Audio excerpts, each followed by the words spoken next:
So we're eliminating the provision of our state law that limits to 50% how much one provider can have on the floor, essentially allowing the new entity to provide up to 100% of the machines. You all testified that 40% will be IGT and 60% will be through other providers.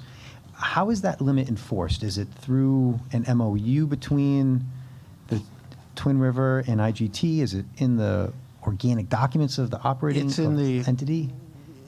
It will be as part of the, and we're perfectly happy to show you the MOU and its detail, but it's carried out through that we would, that will determine the IGT percentage of the floor, IGT manufactured percentage of the floor. And then if I will, the expectation is that the joint venture. You want to hit your button, please? Sorry, Yeah. I keep hitting it the wrong way. That's okay. The expectation is that the joint venture will have a separate contract with the lottery.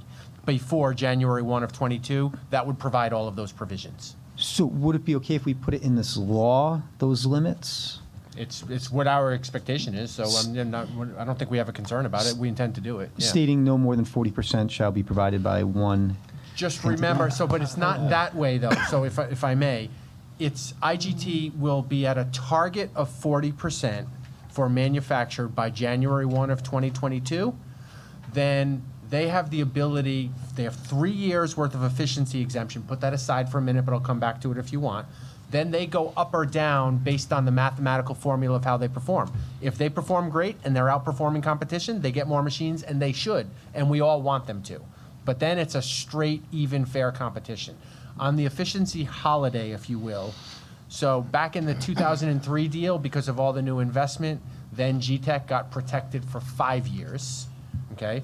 We wanted zero protection, and we split the baby, essentially.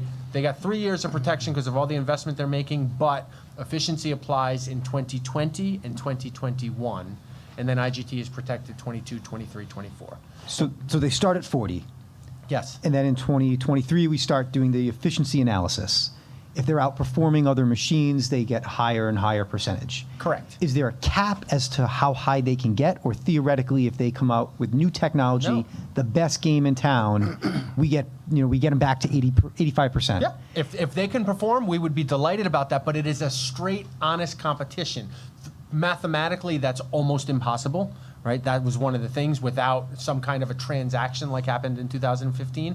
But it's a straight up competition now. So if the machines are performing the best, you want them, we want them, Mr. Chairman, you want them, everyone wants them. We want the best possible machines for our customers. Agree completely, but do we get to a point, if there is a saturation, that we start having problems? We come back to the efficiency ratio that we spoke about before, where when one entity controls 85% of the machines, it's difficult to assess their performance against the rest of the floor. But keep in mind, you have a joint venture that's operating, that's providing 100% of the machines, so that the market is determining what the mix is going to be of those machines. We go into it because of the position we have right now, which is comparable to other casinos around, of approximately 40%.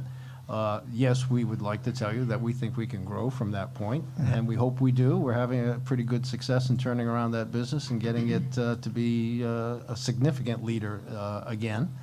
But that will be determined by the marketplace, and I don't think it's in the best interest of the state to limit that in any fashion.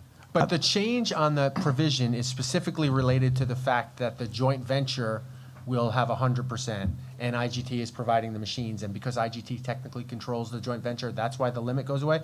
I don't want to be flippant about the math on it, but I think it's mathematically impossible for them to get like above 60%, right? That's so. I understand, and I did listen to you a few months ago when you said focus on the VLTs. It's the most important thing, and it's a problem when a company controls more than 50 or 60%.